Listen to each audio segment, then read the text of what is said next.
Nishad party के प्रमुख और उत्तर प्रदेश सरकार में मंत्री हैं संजय निषाद। और संजय निषाद ने प्रशासन के खिलाफ मोर्चा खोल दिया है। उन्होंने बीजेपी के कार्य समिति की जब बैठक लखनऊ में हुई, उसमें उप मुख्यमंत्री केशव प्रसाद मौर्य के उस बयान का समर्थन दिया है जिसमें उन्होंने कहा कि संगठन सरकार से बड़ा है। संगठन से बड़ा कोई नहीं, हर एक कार्यकर्ता हमारा गौरव है। संजय निषाद ने कहा कि संगठन सरकार से बड़ा है, चाहे कुछ भी हो जाए।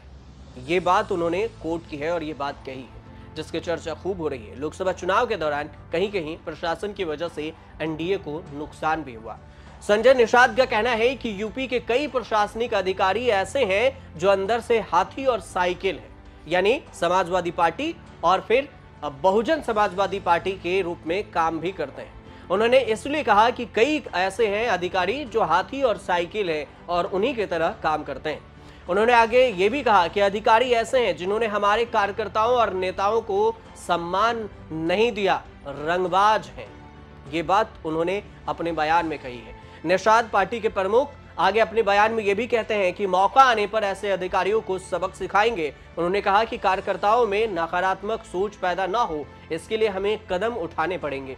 कुछ जगहों पर अधिकारियों और कार्यकर्ताओं के बीच में समन्वय नहीं बैठा, अधिकारी उन्हें सम्मान नहीं देते, अपने मन का करते हैं। निषाद पार्टी को इससे घाटा हुआ है। संजय निषाद का पूरा बयान सुनिए। क्योंकि वो भारतीय जनता पार्टी के कार्यकर्ताओं की बैठक थी, मैं सहयोगी दल हूँ। सहयोगी दल होने के नाते हमारी जिम्मेदारी बनती है कि भारतीय जनता पार्टी किस तरीके से हम सहयोग करें, किसे सहयोग लें। इसलिए मिलने आए थे, औपचारिक मुलाकात थी और आगे दिशा निर्देश चुनाव है, तो चुनाव संबंधित बातचीत करना था और कार्यकर्ताओं के से संदेश था, उसके माध्यम से उनके माध्यम से पहुंचा। सीटें जो हैं 10, उसमें से कुछ आपको मिल रही हैं? हमारे दो हमारी सीटें भारतीय जनता पार्टी ने पहले दिया। एक मैं जीता था, वो सांसद हो गए। इस बार का क्या? एक जो है, एक मैं बहुत कम वोटों से हारा हूँ। मैं तो भारतीय जनता पार्टी से 11 सीटें ऐसी ली थी जो कभी भारतीय जनता पार्टी जीतती नहीं थी, उसमें 9 से जीत कर दिखाया हूँ। इस समय तो भारतीय जनता पार्टी के साथ हम लोग मिलकर, उनका परंपरा रहा है और पहले से सहयोगी दलों का सम्मान करते हैं और जो जहाँ जिसका रहता है वहाँ वो मिलकर दोनों लोग लड़ते। आप कितनी सीटें चाहते हैं इसमें? हमारे जितने से 2 हैं, 2 हमें चाहते हैं। 2 चाहिए तो मतलब वो है ही है, उसमें कोई चाहिए क्या, दे रखा है तो उसमें चाहने का क्या मतलब। क्या केशव मौर्य ने बड़ा सख्त आवाज उठाई और कहा कि संगठन सरकार से बड़ा है, चाहे कुछ भी हो जाए? ये तो है ही है, संगठन से शक्ति होती है, सत्ता संगठन के शक्ति से बनती है, जनता के समर्थन से बनती है और जनता का समर्थन कार्यकर्ता तय करता है। इसलिए कार्यकर्ताओं का सम्मान हमेशा। संजय निषाद ने बुलडोजर कार्रवाई पर भी सवाल खड़े किए हैं। उन्होंने कहा कि इस वक्त पर आप बुलडोजर चलवाएंगे, लोगों के घर गिराएंगे तो वे वोट देंगे क्या?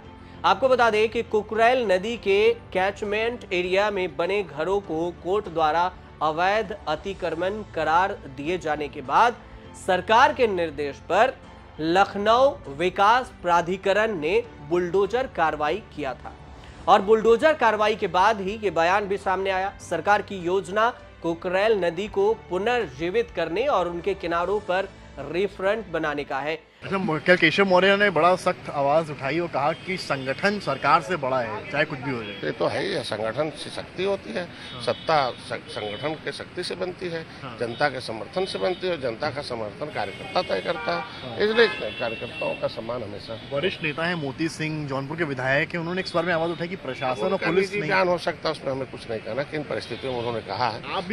मैं तो सबकी सरकारें देखा हूँ। आपने संघर्ष किया देखी है, आपने ग्राउंड पर सरकार संघर्ष किया है। सरकारों का देखा होगा तभी तो जनता उन्हें हटाई है। आपको लगता है कि प्रशासन की वजह से चुनाव में नुकसान हुआ है इस बार? कहीं कहीं है ऐसा, इग्नोर नहीं किया जा सकता है कि प्रशासन में कुछ न कुछ। मैं तो बार बार हमेशा कहता हूँ कि ढेर सारे अधिकारी ऐसे हैं कि अंदर से हाथी साइकिल पंजा है, ऊपर से कमल ओढ़कर कुर्सी बैठे हैं। जब उनको मौका मिलता है तो डसने का कोशिश। अब इस समय बुजुर्गों का घर गिराएंगे, बुलडोजर लगाएंगे, 90 साल से बैठा हुआ आदमी, गंवार आदमी है, गरीब आदमी है, उसके लिए सरकार हम लोग है ना। उत्तर प्रदेश की विधानसभा में 10 सीटों पर उपचुनाव है और इसको लेकर जो निषाद पार्टी के प्रमुख संजय निषाद हैं, उन्होंने अपनी डिमांड भी बीजेपी के सामने रख दी है। डिमांड क्या रखा है वो भी समझिए। उन्होंने कहा है कि हमें कम से कम 2 सीटें मिलनी चाहिए, यानी 10 सीटों पर उपचुनाव है तो 2 सीटें इन्हें दिया जाए, बाकी 8 पर बीजेपी सोच ले। उन्होंने कहा कि हमने बीजेपी के उन सीटों पर जीत दिलाई है जहां पर कभी नहीं जीत सकी। आपको ये भी बता दें कि मिर्जापुर के मंझवा सीट पर उपचुनाव होना है, जो निषाद पार्टी के विधायक रहे विनोद कुमार बिंद के भदोही से सांसद बनने के बाद खाली हुई है। निषाद पार्टी एनडीए का हिस्सा है और इसी वजह से वो 2 सीटों का डिमांड कर रही है। मैं तो भारतीय जनता पार्टी से 11 सीटें ऐसी ली थी जो कभी भारतीय जनता पार्टी जीतती नहीं थी, उसमें 9 से जीत कर दिखाया हूँ। तो इस समय तो भारतीय जनता पार्टी के साथ हम लोग मिलकर, उनका परंपरा रहा है और पहले से सहयोगी दलों का सम्मान करते हैं और जो जहाँ जिसका रहता है वहाँ वो मिलकर दोनों लोग लड़ते हैं। आप कितनी सीटें चाहते हैं इसमें? हमारे जितने से 2 हैं 2 हमें चाहते हैं। आपको ये भी बता दें कि लोकसभा चुनाव में बीजेपी को उत्तर प्रदेश में कड़े झटके लगे हैं। कई नेता और कार्यकर्ताओं, अधिकारियों बेलगाम होने की शिकायत मिल चुकी है। उसके बाद भी बीजेपी जो लोकसभा में अच्छा खासा परफॉर्मेंस नहीं कर पाई और बहुत ही कम सीटें लाई हैं। 33 सीटें सिर्फ बीजेपी इस बार लोकसभा में लाई है। यही 2029 में अगर सीट की बात करें तो 62 सीटें बीजेपी के खाते में गई थी और इसको लेकर ही संजय निषाद तो सवाल उठा ही रहे हैं। बीजेपी के खुद बड़े बड़े दिग्गज नेता भी सवाल उठा रहे हैं। और इसके अलावा राकेश त्रिपाठी ने भी अपनी गाड़ी से बीजेपी का झंडा उतारने की बात कहा था और उतार दिया था। डीजीपी को भी पत्र लिखा कि अधिकारी मनमौजी हो गए हैं और एसआई के खिलाफ कार्रवाई की मांग भी की थी। कई सारे ऐसे अधिकारी हैं जिनके खिलाफ शिकायतें जा रही हैं। बीजेपी के नेता ऐसा कह रहे हैं कि वो मनमौजी हो गए हैं, अपने मन से काम कर रहे हैं। उनके शिकायत पर जो शिकायत लिखी गई उनके झंडे उतारने की गाड़ी से, उनके शिकायत पर सब इंस्पेक्टर आशुतोष त्रिपाठी का यह भी कहना है कि लाइन हाजिर कर दिया गया है उनको। और इसी तरह अयोध्या में बीजेपी के समीक्षा बैठक के दौरान हनुमानगढ़ी के महंत राजू दास ने जिला अधिकारी से बहस कर ली। फैजाबाद लोकसभा सीट पर बीजेपी की हार हुई और जिला प्रशासन को दोषी ठहराया गया, जिसे लेकर भी कई तरह की संभावना उत्पन्न हो रही है। ऐसा भी कहा जा रहा है कि जिला अधिकारी नीतीश कुमार से उनकी कहा सुनी हुई और बाद में राजू दास की सुरक्षा हटा ली गई।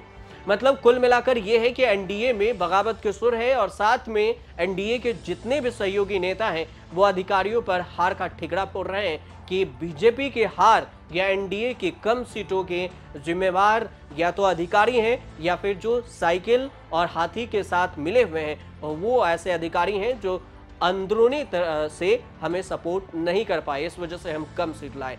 अपने पर से जिम्मेदारी हटाकर किसी अधिकारी को सीधे तौर पर ये जिम्मेदार बनाना कि वो अधिकारी ही जिम्मेदार है, इस पर कई तरह के सवाल हैं और यही उठ रहे हैं कि हार के पीछे की असली वजह क्या है। बीजेपी समीक्षा पे समीक्षा बैठक कर रही है लेकिन मेन मुख्य फ्रंट पर कौन चेहरा है ये अभी तक सामने नहीं आया है। फिलहाल अब देखते रहिए न्यूज़ तक।